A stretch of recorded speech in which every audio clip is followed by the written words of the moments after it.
my experiences with it is they can send it at you. If they want you out of an area, they can give you anything to the creepy crawly feel. How many people say, well, we got the feeling we were being watched? How many times you've been in the woods, you guys? We can wander our way over, because this is Wandering Ways. What's Bigfoot possibility?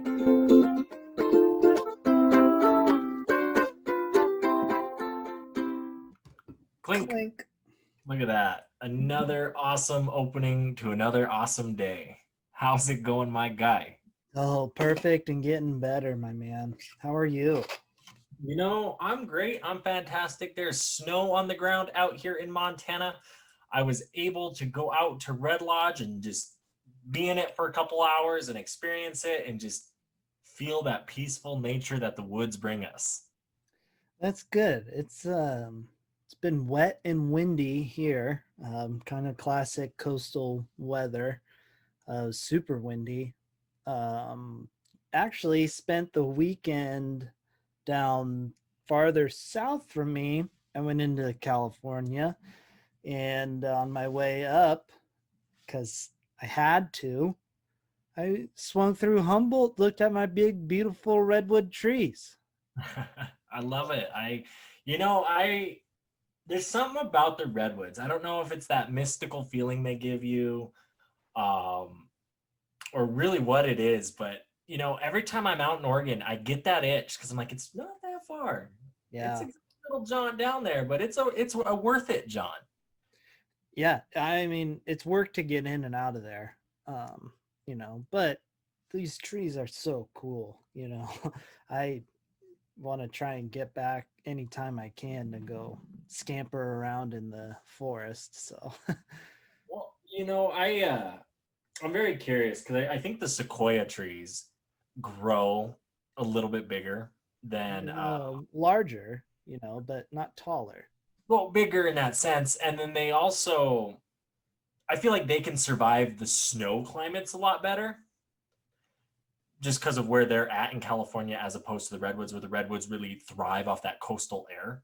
Oh yeah, no, totally. I mean, there's pictures of giant sequoias in snow. Okay, so take that. Now take the cabin up in Sealy. Next time we're down there, let's buy the seedlings that they sell, like 15 of them, and just build our wall of sequoias up there. And in 100 years, we'll be like, wow, there they are. Oh, yeah. Move them up to Sealy, Montana. Just make our own little sequoia grove. Right? Hey, I'm in for it, the National Forest will probably be on our ass about it, but yeah, you'll know Wandering Ways heard it first. 100 years from now. But I think it brings up something cool. I got a question to ask you while you're down there. Did you see any stick structures while you're in Humboldt? No, but Humboldt is known for stick structures. First, we see them ton on the beach, see them ton in the woods, you see them in the trees, you see them everywhere, from hippies building them to the homeless building them to just college kids building them.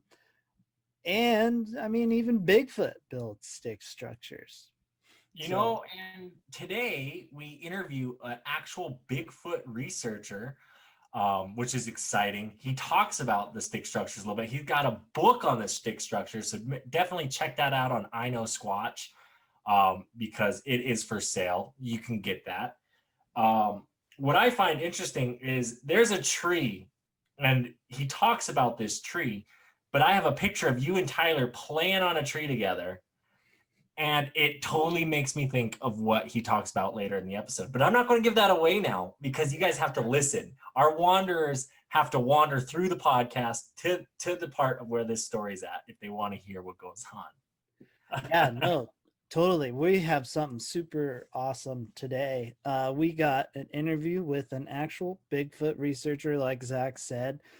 He has written books on stick structures built by Bigfoot himself.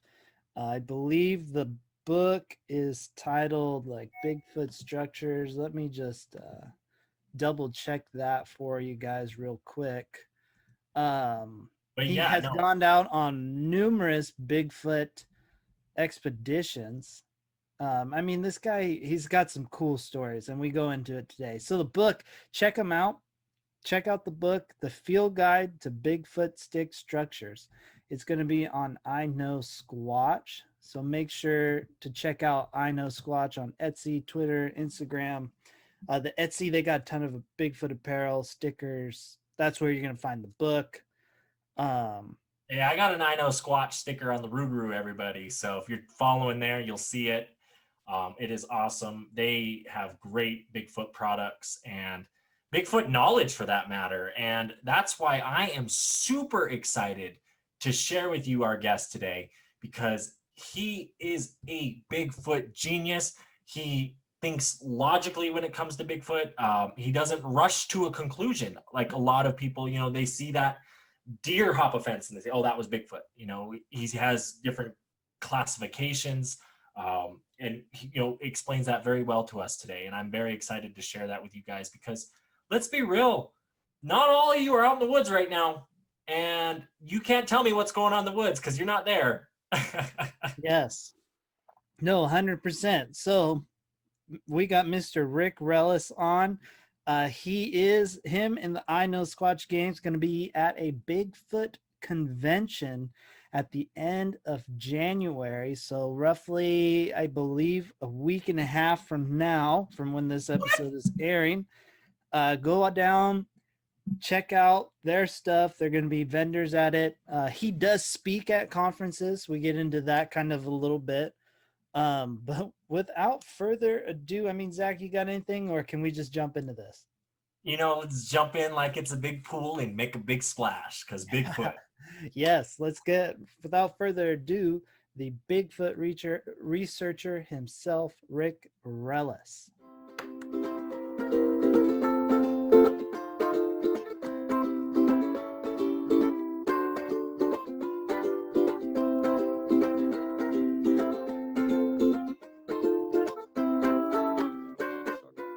Yeah. So anyways, welcome. Today we have a fantastic guest on the podcast today, Mr. Rick Reles. Am I saying the last name right? Reles. Reles. Awesome. Yes. No, we got Rick Reles with us. He is kind of the expert on Bigfoot, it seems like. So just to kind of get started, if you want to just tell us a little bit about yourself, Rick, get it going. Yeah, I've been actively researching the Bigfoot phenomena for over 10 years. I got into it because I had a sighting and I got interested. And instead of just, I began reading on it and decided to pursue field research. And I've been actively, in the field ever since. I'm a BFRO investigator and have investigated, talking with witnesses in 3 different states now. Started in Wisconsin, then in Tennessee, and now I live in Western North Carolina, and I still investigate sightings that people have or experiences they have. So that provides a lot of input. But then myself, I get out and co-host and help run expeditions for the BFRO actively every year. And between private expeditions and ones that they host, etc., I've been out in the field doing this from British Columbia to Florida over the past 10 years. I probably get out on about 6 to 8 expeditions a year. And so I have, a lot of different experiences with these things, and I stay active with it. I'd like to think I'm pretty well read. I spent a lot of time researching this online and in books, etc. And I'm also a member of IKnowSquatch. We sell some merchandise. There's one of our hats. But we sell shirts and hats and things like that on an Etsy site and on Instagram. And we go to a lot of Bigfoot conferences and shows, probably 6 to 8 a year. I speak at a lot of them. I have a book I published 3 editions on stick structures in the woods. And so I speak at a lot of these conferences, and we sell merchandise at them. And we'll be January 31st, we'll be in Florida. I think it's the first Florida Bigfoot conference that's coming up in about a month and a half. We'll be at that. So I'm very active with the phenomenon, still very, very interested. That's awesome. I kind of want to just jump in to your first Bigfoot sighting. I mean, our viewers, we talk about Bigfoot quite a bit. they've heard my personal story. I've actually seen Bigfoot, which is why I'm extra excited for today. So I kind of want to hear yours, and then I'd love to share mine with with you as well, because I did turn it in to like some Bigfoot guys, but it's been probably it's been over 10 years since I Okay. saw him. Well, good for well, yeah. And I'm interested in comparing observations with you about that. So the BFRO breaks down sightings into Class A, Class B, and Class C. Working backwards, a Class C sighting means, maybe someone, heard a noise that could be associated with something they can't identify, or maybe even saw a footprint or a story was passed on. A Class B sighting means you saw something that could be descriptively, you could say maybe is a Bigfoot, but still maybe could have been a bear or a human, that sort of thing. But a Class A sighting means indistinguishable. That is without a doubt a Bigfoot. You can distinguish it, the characteristics of it. You may have heard it, smelled it, but you've seen it.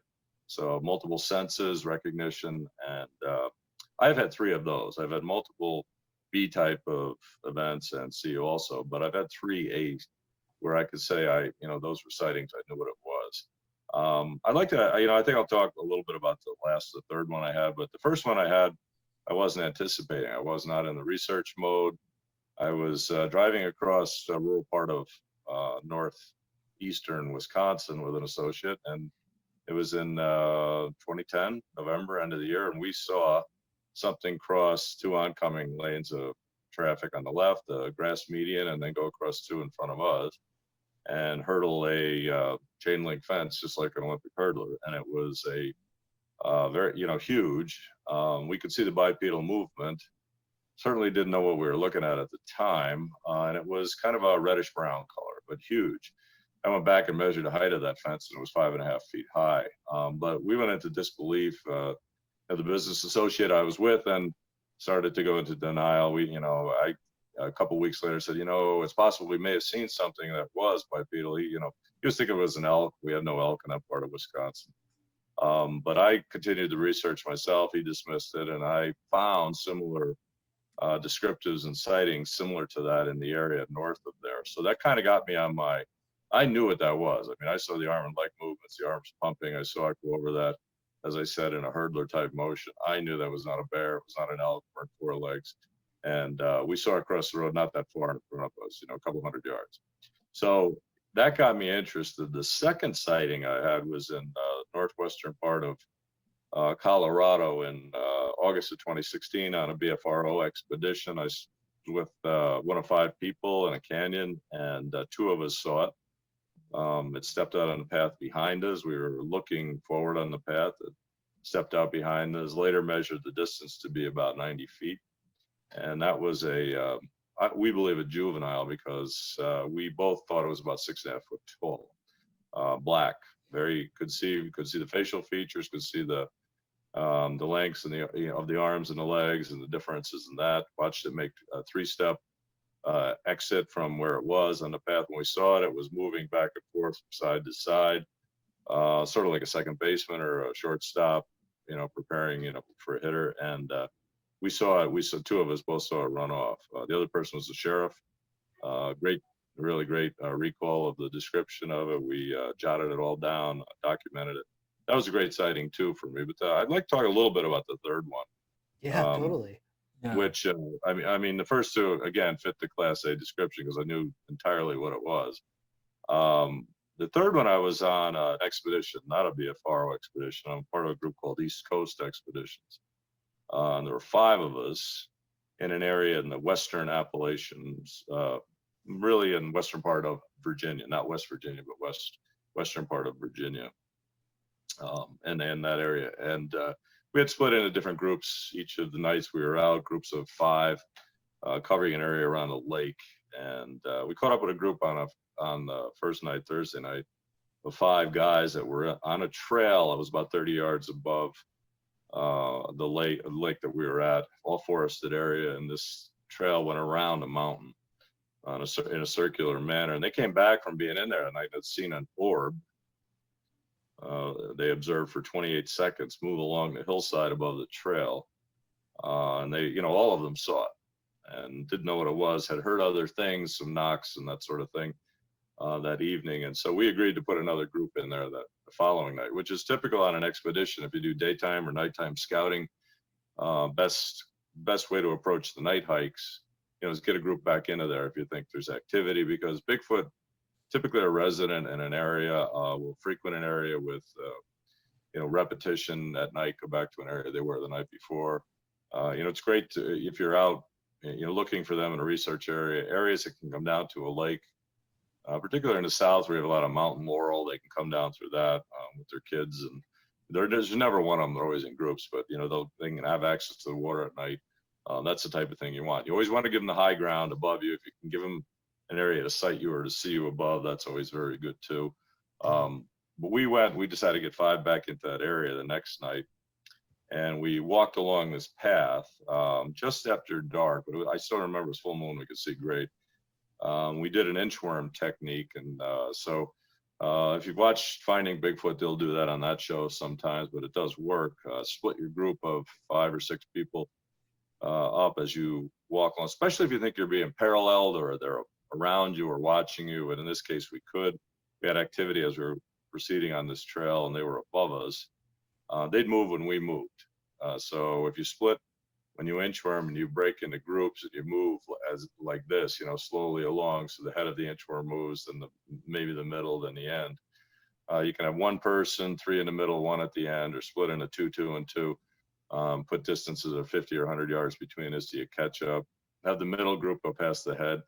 That works effectively because if they're observing you, you're not acting like a hiker or a hunter. It's not predictable. They can't figure out, why you're moving and stopping and why the middle group went past the first. And they tend to spread out and make a lot of panicky noises, whistles, whoops. They get jumpy, and that sort of thing was happening with us that night. So the group of 5 of us moved along this trail where the group the night before had seen the orb. We did not see an orb, but we walked along and had them paralleling us for a while. We had a parabolic out. I was using a parabolic microphone with headphones so I could listen, and I was scanning the ravines above us. And again, they stayed above us as we were going. We probably went, half a mile or so, and we had regular activity where they were above us. The middle of our inchworm, we caught up to the head at one point, and we saw 2 behind us about 100 yards, but we knew there was activity above us. And then the woman who was with me in the group ahead, we were looking. I had been scanning the ravine above me, and she said, "Oh my God!" We had all this recorded, which is great because you go back and listen to those that see it, and it's fascinating because it really reinforces your descriptions and things. You can revisit it really well. We sketched what we saw afterwards too, which is another best practice. But we had heard knocks, whoops above us, paralleling us, but she saw this black figure come right down the ravine above us.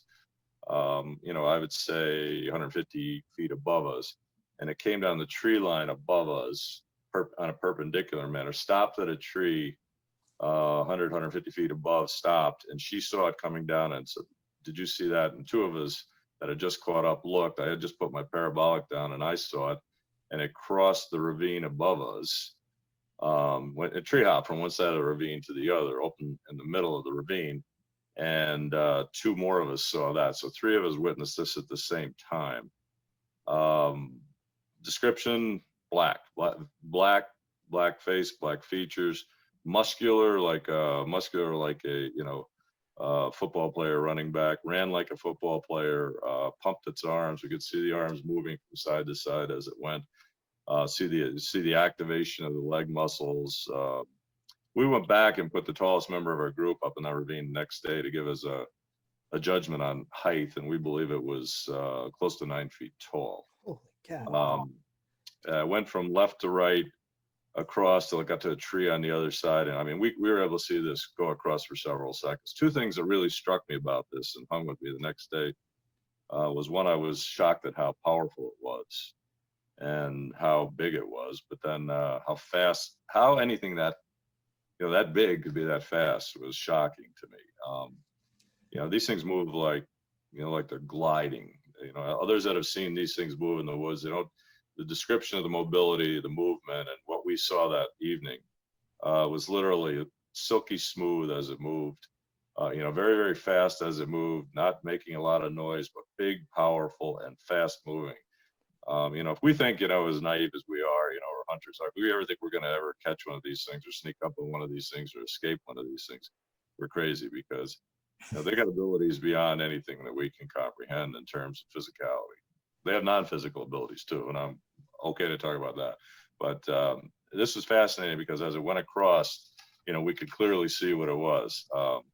Clearly saw the features, no neck, you know, dark face, black face, couldn't see white in the eyes. You know, saw the head from looking at us straight on where it was at the tree on our left as it turned and ran across.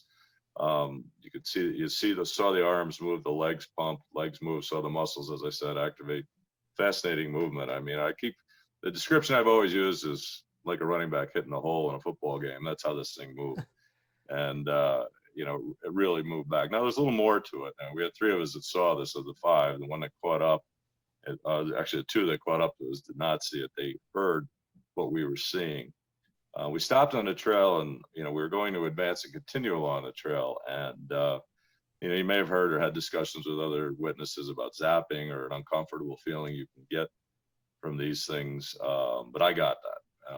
I got it to the point where I didn't want to move, didn't want to go any further, and so I tried to push through it. I said I'll stop, and I stopped with 2 of the members of the group, and 3 tried to advance and go further. And my friend Lori was in the group, was ahead of us. She's very, very polished expert, Bigfoot researcher. And she got 100 yards ahead and stopped, came back and said she heard in her head repeatedly, "Stop, don't go any further. Please go back. Please go back." Over and over. "Please leave. Please go back." So she came back to our group, and we methodically, you know, left that area and traversed the half mile or so back to, you know, where our vehicles were parked, the trailhead, to get out of there. It took 20 minutes or so for the negativity and the heaviness that I was feeling, you know, on my shoulders and above. Literally felt like something was pushing down heavily on me. But it took a good 20 minutes for that to wear off. I've been through that. Is that like you're afraid for, like, you're in danger for your life, or maybe you're going to get harmed kind of feeling, or is it just like a general something's not right feeling? It's beyond just something's not right. It's into the, you know, fight or flight mode. It's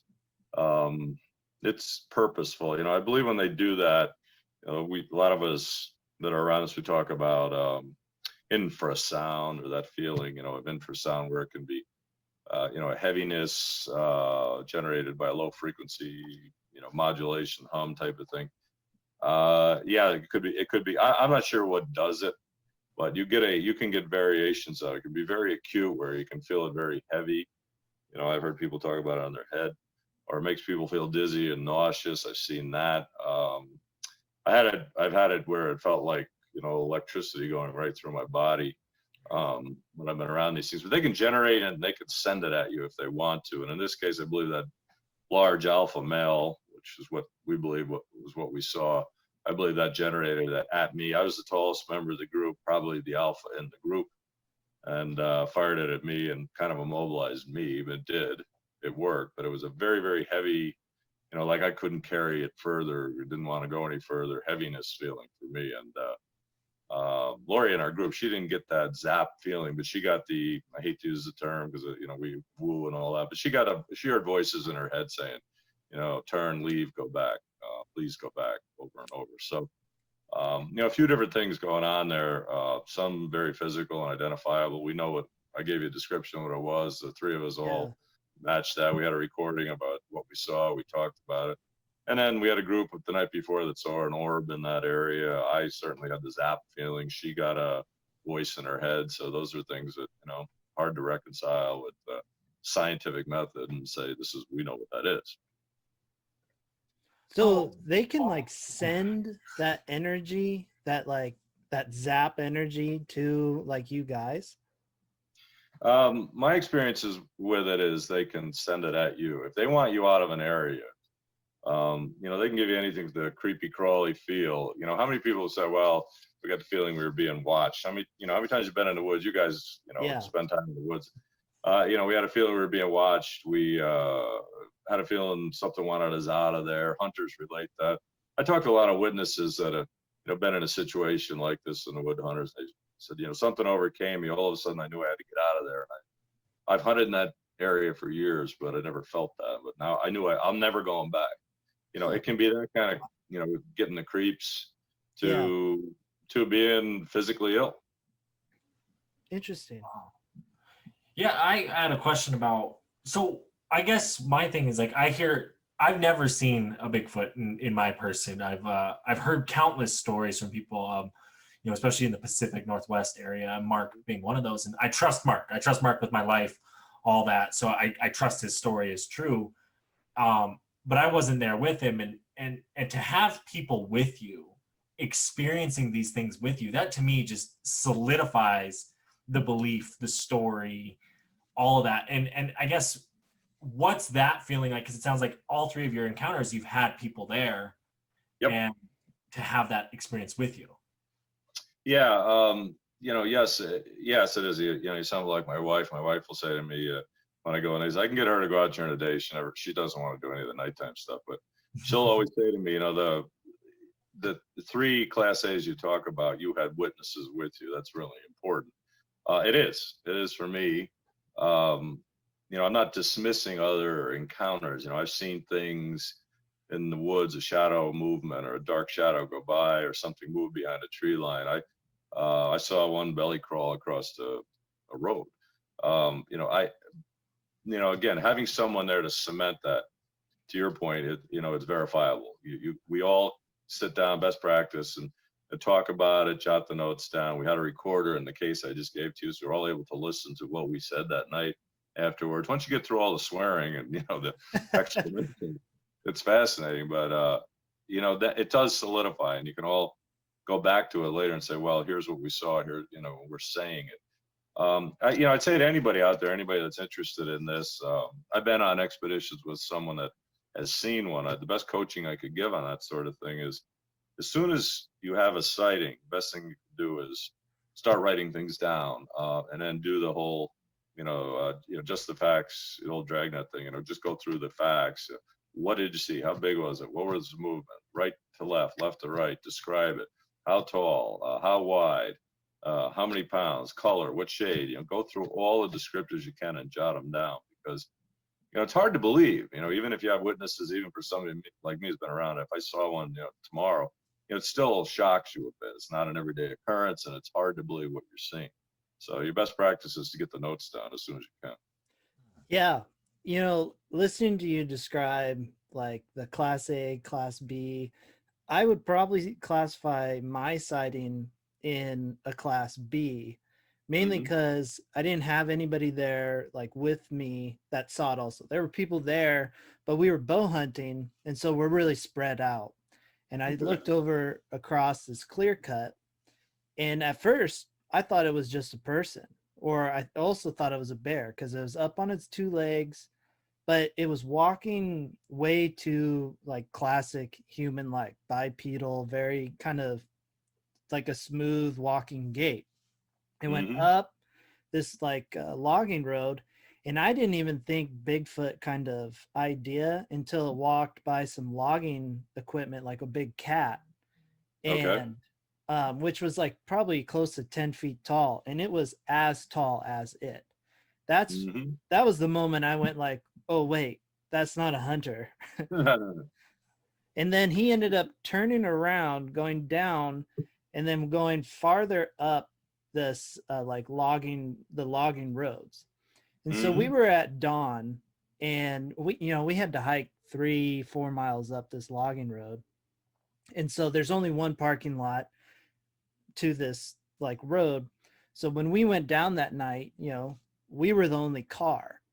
So either the way I looked at it, I was like, either somebody decided to go live up in these woods 3-4 miles up and just camp out there forever, or it was a Bigfoot.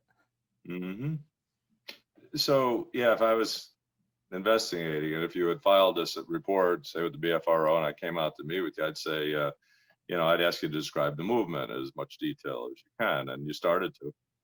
What made you think that it wasn't human in its movement? What about its movement was new to you? Well, my first thought was bear, because it was up Mhm. and it was just like big and kind of like a darker brown color.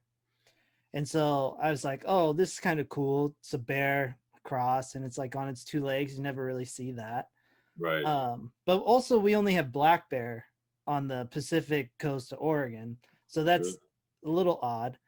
But as soon as it started walking, I mean, it walked, I mean, very, very human like. It was toe or foot to foot, kind of, that alternating Mhm. hand foot pattern. And, I was like, bears can't walk like that on two Mhm. legs. Okay. Not that smooth. Right. And you said alternating hand foot type pattern. So the hands and arms moved in accordance with the leg movement. Yeah. Yeah. Yep.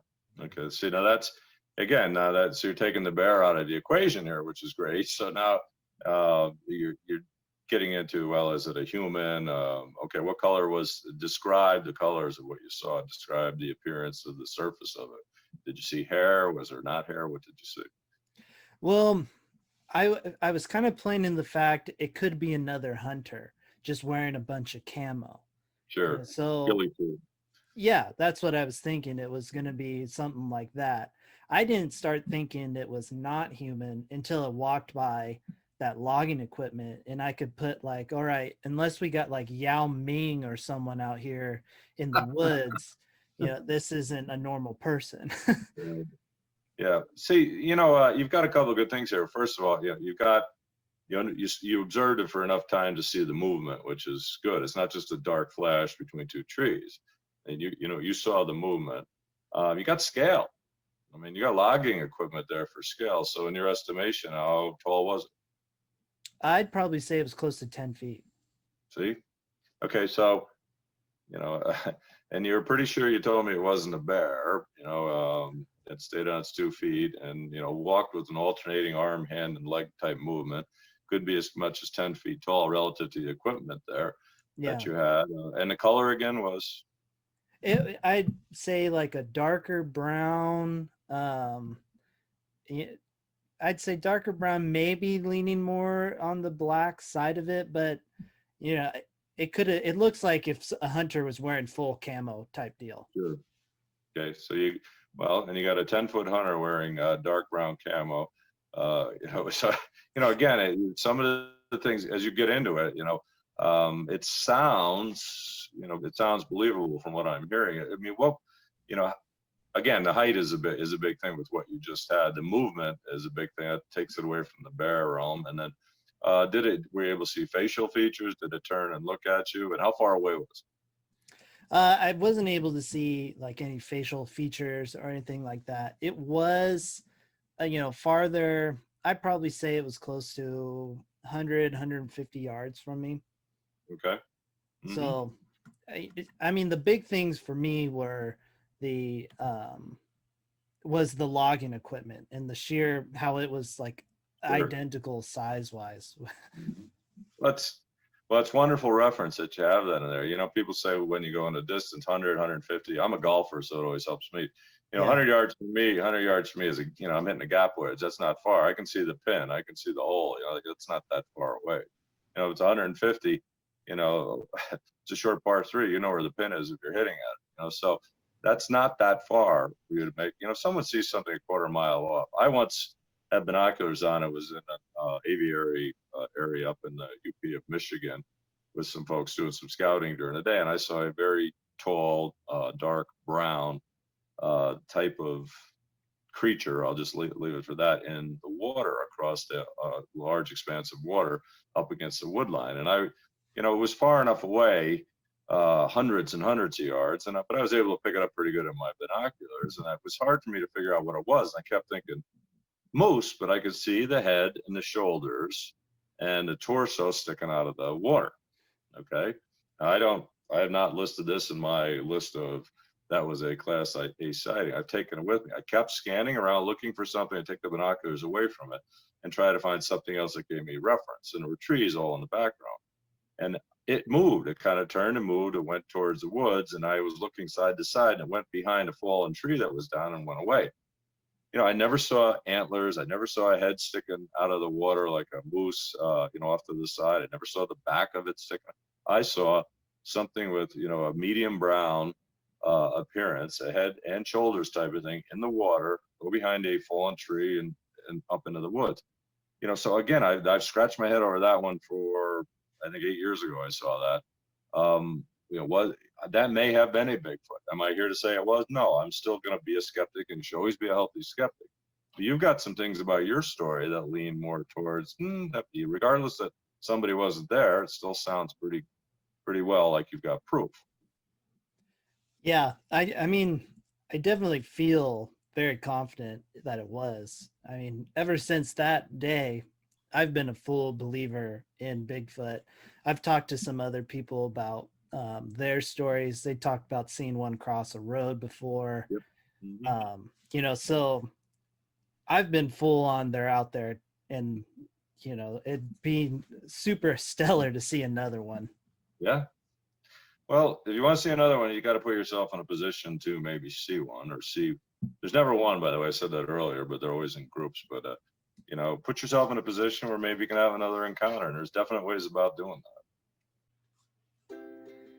Hello, my wanderers. Before we get going with this episode of the podcast, I do just want to remind you guys to check out our other social medias, the YouTube, the Instagram, the Teespring to get that swag. Make sure to check us out individually. Zach Gray of Quartz Lake, Zach Gray, the Rougarou. Make sure you check out myself, Reverend Marcus, all that fun stuff. The links are below in the bio.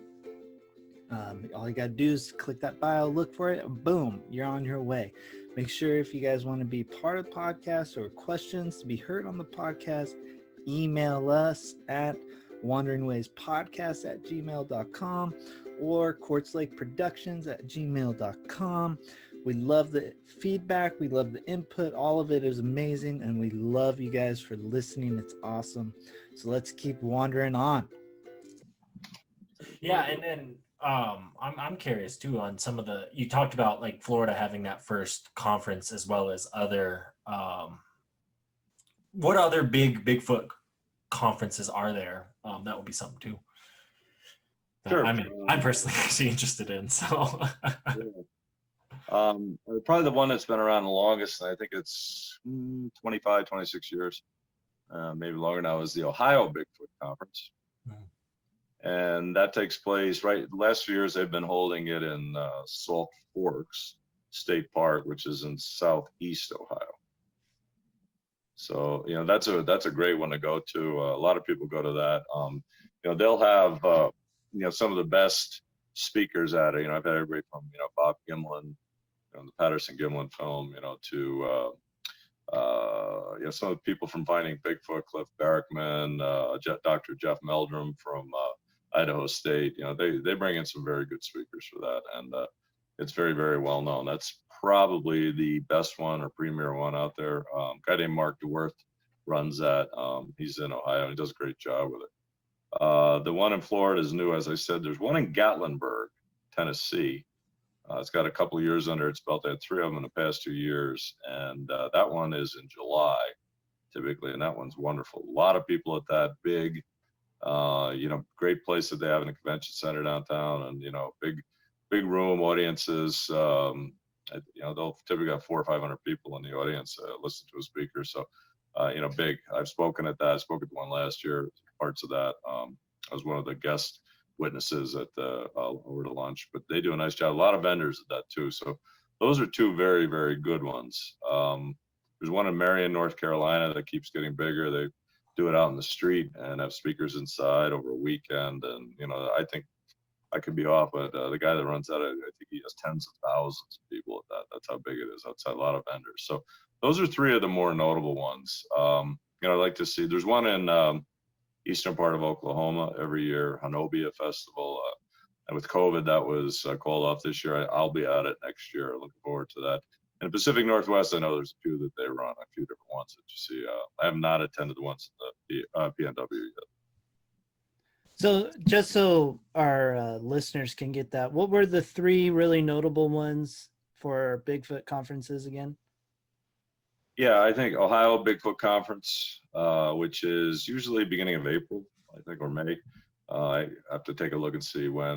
They're still working on details, but if you look up Ohio Bigfoot Conference, that's in the spring every year, and it's Southeast Ohio at Salt Fork State Park. Typically, that's a good one. Gatlinburg, Tennessee, that's in July. Last couple of years, and that's gotten very, very big. A lot of speakers, all day Saturday type event. Sometimes they'll have a preview event on Friday night and a few other things. But that's gotten a lot of momentum. That's a real good one. I mentioned Honobia, which is in southeastern Oklahoma.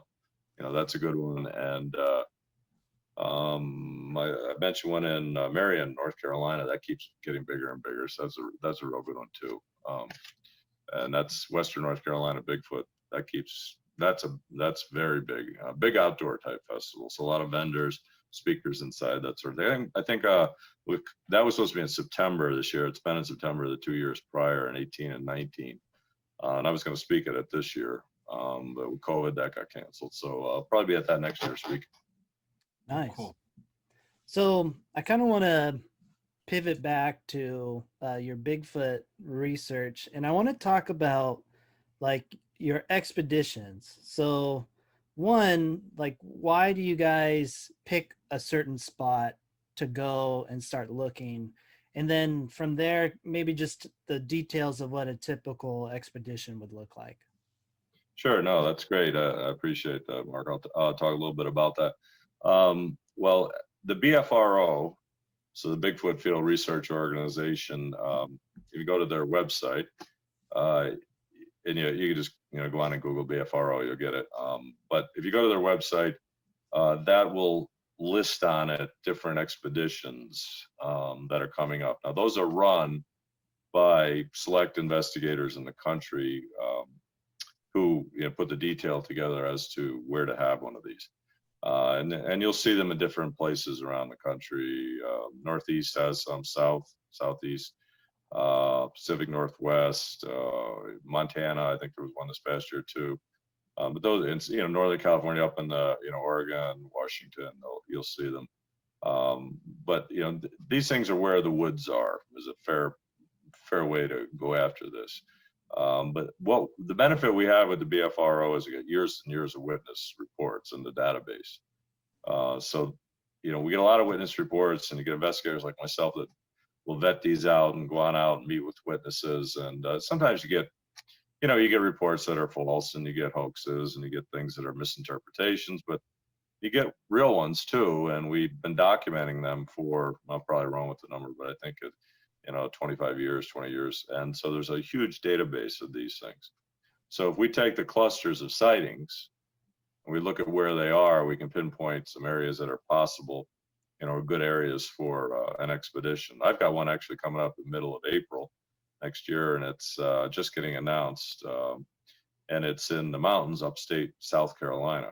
And South Carolina, I don't know if they've ever had an expedition. It may have years and years ago, but it's new for there. Now I've got a lot of scouting in, so I can speak firsthand as to what we did with that. But we, triangulated areas where there were sightings in the upstate area of South Carolina, and then we've gone from there. That's what you typically do with any of these.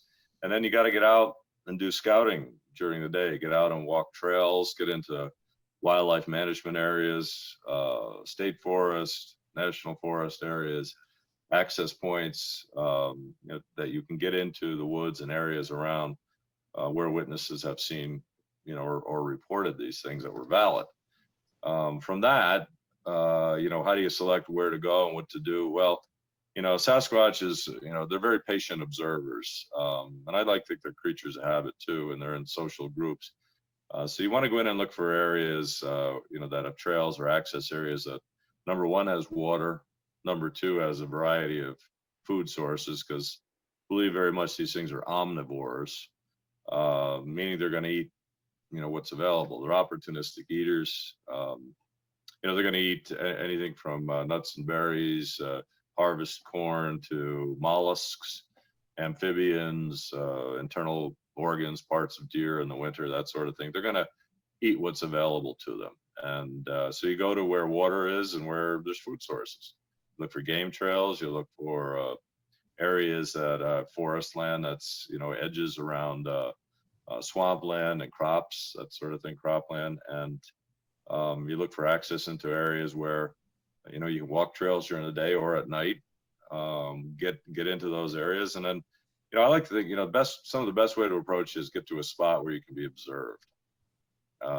Walk a trail at night, like the story I related to you. They were able to follow us and walk, and they followed us as we went back, along a trail into an area where I think they were accessing the lake at night, down through the mountain laurel, and they just didn't want us back in there. But you get to an area where you can go in and walk, and then you got to drop all the, act like a hunter behavior, because that doesn't work at all.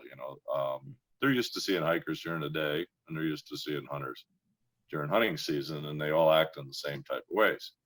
So we try to drop that, and we try to get into an area, and if there's nothing, they're very curious. They're going to watch, observe, and if they see half a dozen people walking and singing or talking and laughing, maybe colored lights, maybe get to a point where they sit in a circle on some small chairs, play some Native American music, laugh and talk, and it's 2 a.m. These things are curious and they come around.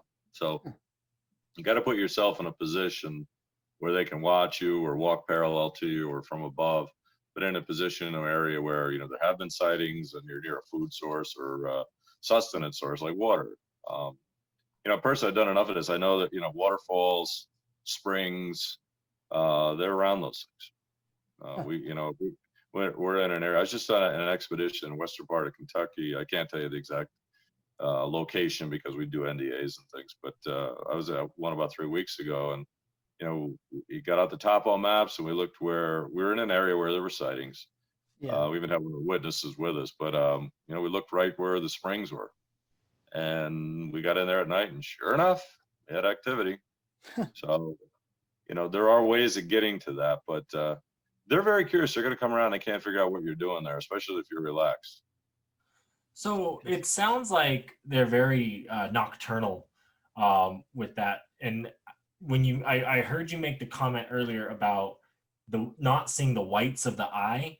Is that part of this nocturnalness behavior that we're seeing? It's very, very good questions. I appreciate that. So I think they're very, so, I'm not an expert on biology or anatomy, and I won't try to, I've got a book underway. It'll be out one of these days, on some of this, but one of the things I talk about is they have abilities we don't have. I think they have the abilities we have. I'm still trying to figure out the ones we have that they don't have. You follow the line of reasoning, but they can see in the dark a heck of a lot better than we can. I do not think they're nocturnal only. I've had activity around them. I had a research area in central Wisconsin I'd go into off some horse trails every week, and they knew I was there. They'd knock when I got to the trail. When I went back in the woods, they'd knock. If they'd throw things at me, they'd growl at me. I'd leave apples for them. They'd knock back. I mean, they're active and watch and do things during the day too. And I could go on and on about research areas all day too, and what's the best way to approach that. But I think they can see you at night very, very well. And there's a whole line of talk about why that is. But I will tell you from my sightings and other witness sightings I've explored, a white area around the eye is not something that gets observed. If the pupil is the full size of the eye cavity, or maybe it's different during the day. I can't vouch for that. I've not seen one face to face during the day, but at night, witnesses consistently will tell me, those that have seen them during the day or those that see them at dusk, that it's dark. The eye is dark, and it's all dark around there. Maybe that helps them at night, to your point or to your question. I don't know, but my sightings, it's when you see the eyes, the eye cavity, that whole area is dark. Huh. Interesting. I kind of, because you've mentioned it a couple times today that you have some books out or you're working on a book. I want to give you a chance to talk about that. Well, I've got a stacks of stuff on the floor here and a lot of dictation, a lot of stuff I'm going through, one of my own, which is really going to focus on experiences and debrief, what do we learn from it and where can we go from that. An awful lot of books that are out there, seem to go over the same analysis of the Patterson-Gimlin film, historical references to stories on these things historically, you're going over the same ones, trying to prove whether it's an ape or a man or derivative or relic hominid. It gets into a lot of what constitutes proof, et cetera, et cetera. My approach is really to relate from experiences and what we learned, and then the consistencies observed from those experiences, and the debrief and the behaviors you see that these things exhibit that are consistent. I think we can learn from that. I'm not going to get all stuck in the evidence versus proof and theories like where they dropped out of spaceships by aliens or not. I'm going to skip all that. But I'm to the point with this. I know it's not. This isn't just an ape walking around the woods, and these things exist in a lot of continents, a lot of places around the world. The descriptions are similar for the most part. I think it's beyond just an ape type creature. Whether you believe in the DNA studies or not, I think it's, the DNA is mostly human. So, and there's some identified portions of it. So, I want to avoid some of that in the approach I'm taking, and just, get some of that on the table and move from there and say, here are some of the things we've observed, like the discussion we had about the zapping before. There's not a lot of in-depth discussion about that. It's in books. I like to talk a little bit more about that. Not say here, this is what it is and prove definitively what's causing it or why, but to say it happens when people are around these things, and this is what it's like, some aspects of it. So I have that going. I also have a book. It's a field guide on stick structures that I've done, and it's available. If you go to IKnowSquatch, you can get it on our Etsy site. I think we sell it for like $6, but I'm in the third print on that. And I put it together so people. I actually didn't have them with me, otherwise I'd show it to you. But I put it together so people could take it out in their backpack when they're in the woods. And Bigfoots will build these stick structures. They'll bend trees over in arches and loops and in an area that they're resident. And there's some consistencies to those things. A lot of you'll see the X's, and people interpret that as stay away, get out. There's the asterisk type, but I speak about this. I'm in the third printing on that book, and I sell that at a lot of conferences and things. But people are interested and want to, pick up one of those. It's a great reference to take out in the woods. I got a email this past week from somebody purchased one of those from me at the Ohio Bigfoot Conference 3 years ago, and they were thankful for it. And they were telling me some of the things they'd seen and had some questions about stuff they saw. But my email is in the back of that, WHOOP @gmail.com, and people send me pictures of things they see in the woods all the time and ask for interpretation. I had someone in North Georgia sent me about 20 of them just last week, and I looked at too. So it's very helpful for me. I got literally thousands of pictures of these things, and I'm always curious as to why they build them, but there are consistencies in the way they build them. I've seen the same appearances, the same type of structures in Florida as I've seen in British Columbia, and that's what these things. I don't know why they do that. I think there's some crossover to Native American signs and symbols, but they do it consistently, and you'll see that, and that's fascinating too. And I've done a field guide on that, and that's in the third printing too. So, but I spent a lot of time in research on this. I need to put a little more discipline into my own recording and telling the stories and things that I've learned. Can you talk about so if I were to just walk out, because I lived in Humboldt, California for a while, for like the past 3 years, and we'd go on the beach and we'd see stick structures, but it's Humboldt, so the hippies there, they build everything. So right.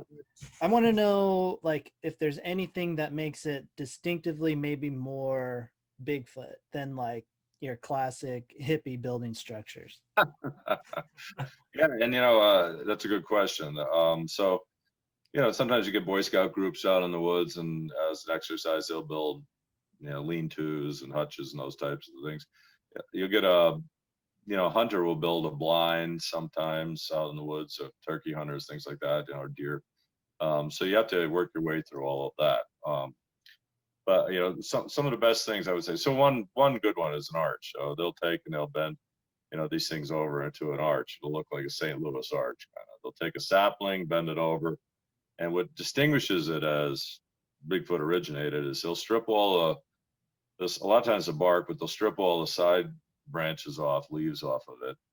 The pointed end of it, so the thin end, here's the root end, the other end, they'll stick that in the ground.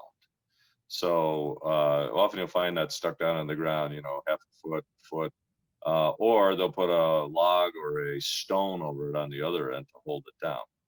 Now, the tree's not going to grow out of the ground and then tip its head all the way down to the ground, shed all of its leaves, its side branches, and then sneak its nose down into the ground like an ostrich.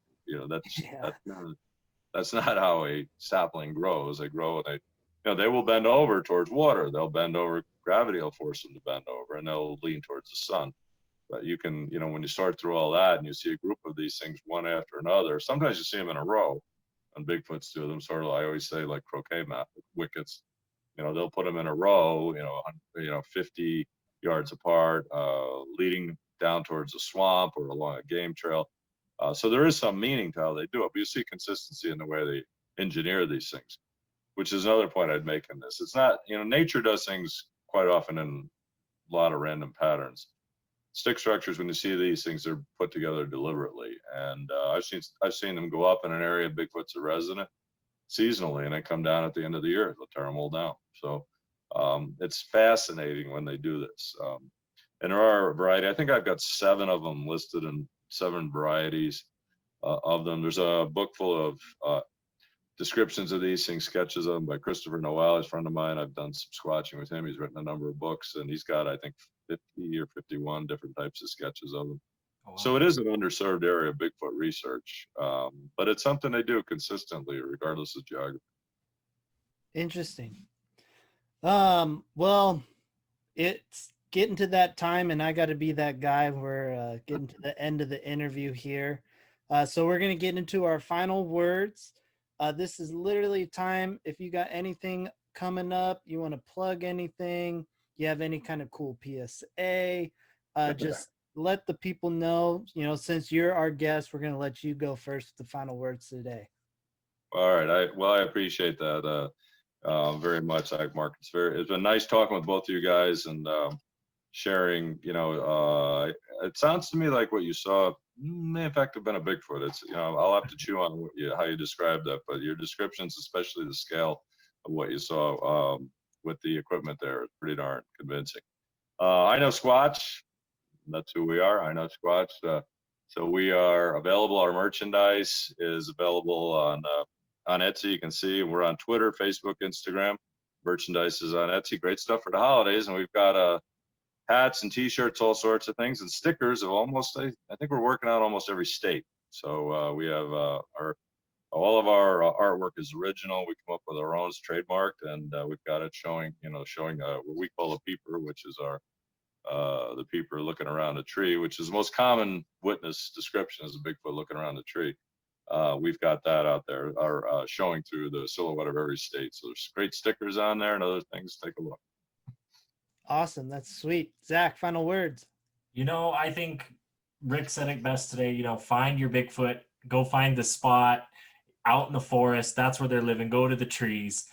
That's what I try and do every weekend, is find myself in the trees. So head to the trees, everybody. Good for you. Awesome. Reverend's final words. I just want to say thank you so much for coming on today, Rick. It was an absolute pleasure to talk and hear your stories. This is a side of Bigfoot and Bigfoot searching that I never really knew about until today. It's such a cool thing. I'm hoping maybe one of these times I can get out to a conference, convention, and see you speak. That would be totally awesome. We'll be putting a link to the IKnowSquatch apparel and the social medias in the bio for the website. So if you're out there listening, check them out. Stay beautiful, everyone. With that being said, just Peace out. Thanks for having me.